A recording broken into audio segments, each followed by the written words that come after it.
મારું નામ સોલંકી મહેન્દ્રસિંહ. કાલે મારા દીકરાનું એક્સિડન્ટ થયું છે. તો ગાડી બસમાંથી રનિંગ ગાડીમાંથી મારો છોકરો નીચે કેવી રીતના પટકાણો. ગાડીનું અમે ફ્લોરિંગ જોયું તો ફ્લોરિંગ બિલકુલ નીચેથી બિલકુલ ખરાબ થઈ ગયેલું છે, બિલકુલ સડી ગયું છે. તો એમાંથી મારો દીકરો નીચે પડી ગયો છે. તો એના માટે અમે સરકારની એટલી જ અમે અપેક્ષા રાખી કે મારા છોકરાને ન્યાય મળે. સ્કૂલ પ્રશાસનનું જે પણ પગલાં લેવાના આવે એ અમે લઈશું. ઓમ શાંતિ વિદ્યાલયમાંથી આ બનાવ બન્યો છે. તો અમે એના માટે ગવર્મેન્ટને એટલું જ કહેવા માગીએ છીએ કે એના માટે અમને ભવિષ્યમાં આવો બનાવ ના બને અને બીજા બાળકોને પણ કંઈ ના થાય. મારો દીકરો તો મેં ગુમાવ્યો છે, પણ ભવિષ્યમાં બીજા કોઈનો દીકરો આવી રીતના ન થાય.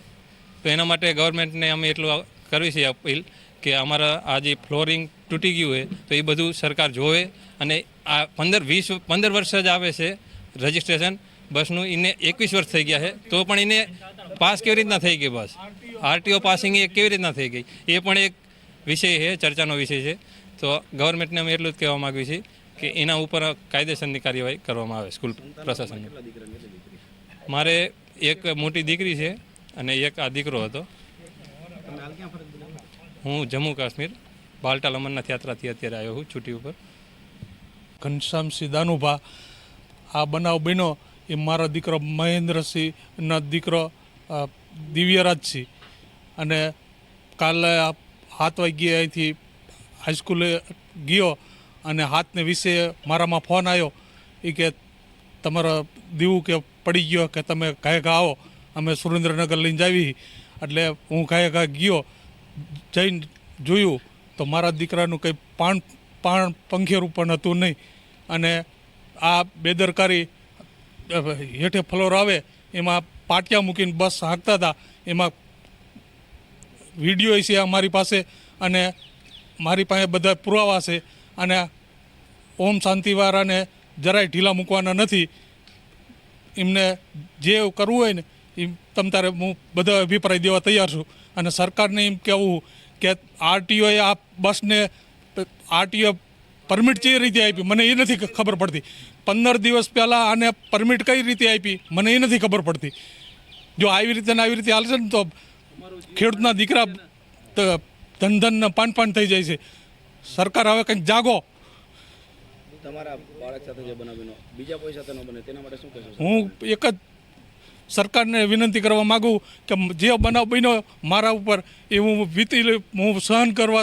સહન શક્તિ કરી લઈશ, પણ આ બીજા ઉપર આવો કોઈ બનાવ ના બને એવા પગલાં લો. સરકારને મારે એક જ નમ્ર વિનંતી છે. તમારું નામ શું હતું? ગઈકાલે જે ધાંગધ્રાના રાસીતાપુર પાસે ઘટના બની, શું કહેશો? ભરતભાઈ પુરોહિત, તાલુકા પ્રાથમિક શિક્ષણ અધિકારી ધાંગધ્રા. ગત રોજ જે દુર્ઘટના બની એના માટે માનનીય જિલ્લા પ્રાથમિક શિક્ષણ અધિકારીની સૂચના અન્વયે આજ રોજ કેળવણી નિરીક્ષક શ્રી સાથે અને બીઆરસી અને સીઆરસીની સંયુક્ત ટીમ બનાવી તમામ પાસાઓના જે બાળકોની સુરક્ષા અને સલામતીને લગતા છે એ તમામ પાસાઓની આજરોજ રૂબરૂ આવી અને તમામ વસ્તુની ચકાસણી કરવામાં આવી. અને સાહેબશ્રીના માર્ગદર્શન અંતર્ગત જે પણ હકીકતલક્ષી અહેવાલ છે, વાલીના નિવેદન અને અત્રેના જે જોવા મળેલ છે તમામ સુરક્ષાને લગતા અહેવાલ આજે જ સાહેબશ્રીને રિપોર્ટ કરવામાં આવશે. અને ઉપરની કચેરીને જે માર્ગદર્શન અને સૂચના મળશે એ મુજબ આગામી કાર્યવાહી કરવામાં આવશે. કેટલા વિદ્યાર્થીઓ બસમાં સવાર હતા અને બસનું જે પતરું તૂટી જવાની ઘટના છે, તો અચાનક તો બસનું પતરું કઈ રીતે તૂટી ગયું હશે? તમામ વસ્તુઓની વિગત અને તમામ અહેવાલ આજે લેવામાં આવે છે અને તમામ વસ્તુઓનો અહેવાલ ઉપરની કચેરીમાં મોકલવામાં આવશે. અને આ તમામ વસ્તુઓનો અહેવાલ અમે મેળવી લીધેલ છે. કેટલા વિદ્યાર્થીઓ સવાર હતા? તમામ અહેવાલ અત્યારે કામ ચાલુ છે. કેટલા ધોરણના કેટલા વિદ્યાર્થીઓ હતા, યુકેજી અને શાળાની માન્યતા, તમામ વસ્તુઓની વિગત લેવામાં આવેલ છે. ગઈકાલની ઘટના છે સાહેબ, આજે તમે મુલાકાત આવ્યા, કેટલા વિદ્યાર્થીઓ સવાર હતા? હજુ સુધી તમારી પાસે કોઈ સ્પષ્ટ માહિતી નથી? ના, તમામ માહિતી લીધી છે. આમાં શાળાની માન્યતા છે એ યુકેજીથી લગાવીને ધોરણ 12 સુધી છે. એટલે તમામ પર્ટિક્યુલર બસની અંદર સાથે બીજી કેટલી બસોમાં કેટલા બાળકો છે, તમામ માહિતી આજે લીધી છે. તમામ બસોની સુરક્ષા બાબતે શાળા કક્ષાએ શું કામગીરી કરવામાં આવી છે અને તમામ વિદ્યાર્થીઓની યાદી લગતી તમામ માહિતી લેવામાં આવેલી છે અને જે આપ શ્રીને પણ અત્યારે આપી દેવામાં આવશે. ઘટના બનતી હોય ત્યારબાદ જ તંત્ર જાગતું હોય છે. કોઈ પિતાએ પોતાનો વાલ છે બાળક ખોયો છે તો તંત્ર કેમ ત્યારબાદ જ જાગતું છે? અત્યાર સુધી કેમ કાર્યવાહી? ના ના આ બાબતે સરકારશ્રી ખૂબ સંવેદનશીલ છે. 2019 ને 2024ની અંદર તમામ શાળાઓ માટે સરકારશ્રીએ જે પોલિસી બનાવી છે, જેમાં ખાસ કરીને જે આ દુર્ઘટના બની છે બસને લગતી, એના માટેની સરકારશ્રીએ પોલિસી બનાવેલી જ છે અને વખતો વખત એની સમીક્ષા જ થાય છે. અને અત્યારે પણ આ ઘટના બાદ પણ આજે જ તમામ જે ખાનગી સંચાલિત શાળાઓ છે એના પ્રિન્સિપલની પણ મિટિંગ રાખવામાં આવી છે. ફરીથી આવી દુર્ઘટનાનું પુનરાવર્તન ન થાય એના માટેની સાવચેતીના પગલાં રૂપે જે પણ કાર્યવાહી કરવાની હશે ચોક્કસ કરવામાં આવશે. સાહેબ, ખાનગી શાળાની જે બસ હોય તેમાં વિદ્યાર્થી પાસે કોઈ એટેન્ડન્ટ રાખવામાં આવે છે કે કેમ? જો નિયમ શું છે એ બાબતે જે એમના બસની સાથે જે શિક્ષક કે કર્મચારી જે સંચાલક શાળાઓએ રાખેલા હોય છે એમને બસમાં ચડતા અને ઉતરતા બંને સમયે એનું હાજરીપત્રક નિભાવવાનું હોય છે. અને બાળક જ્યારે ઘરે પરત મોકલવાનું થાય કોઈ પણ સમય સંજોગોમાં, ત્યારે પણ એની સ્થિતિનો વાલીને જવાબ આપવાનો હોય છે. ગઈકાલે આ બસ સવાર હતી ત્યારે તેની સાથે એટેન્ડન્ટ હતા કે કેમ? એ બાબતે તમારી પાસે કોઈ માહિતી મળી છે? એ બાબતે પણ આજે તમામ વિગત લઈ લેવામાં આવી છે અને એની અટેન્ડન્સની પણ વિગત ઉપરની કચેરીમાં આપવામાં આવશે જ.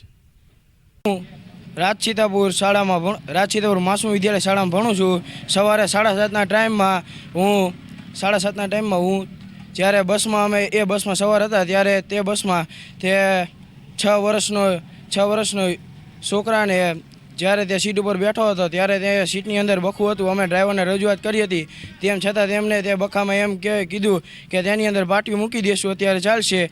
એટલે તે બખામાં તેની ઉપર કોથળો ઢાંકવામાં આવ્યો હતો. તેના પછી તે છોકરો તેમાં પડ્યો અને તરત જ તે ટાયરના જોટામાં આવી ગયો હતો. તેના પછી અમે અંદર સ્કૂલમાં પહોંચ્યા ત્યારે એસટીવાળાએ કીધું, ત્યારે અમે બધા બહાર ગયા ત્યારે એક અમારા ડ્રાઈવર હતા જૂના, એમને એ છોકરાને ઉપાડ્યો અને પ્રિન્સિપલની ગાડીમાં લઈ ગયા હતા. કેટલા સમયથી તું શાળામાં અભ્યાસ કરસ ને આ બસ કેટલા સમયથી ચાલે છે? બસ 5-6 વર્ષથી. અને તમે અગાઉ રજૂઆત કરી હતી ક્યારે? અગાઉ મેં આ 10માં આવ્યા ત્યારે રજૂઆત કરી હતી, એટલે સાહેબને નહોતી કરી, ડ્રાઈવરને કરી હતી.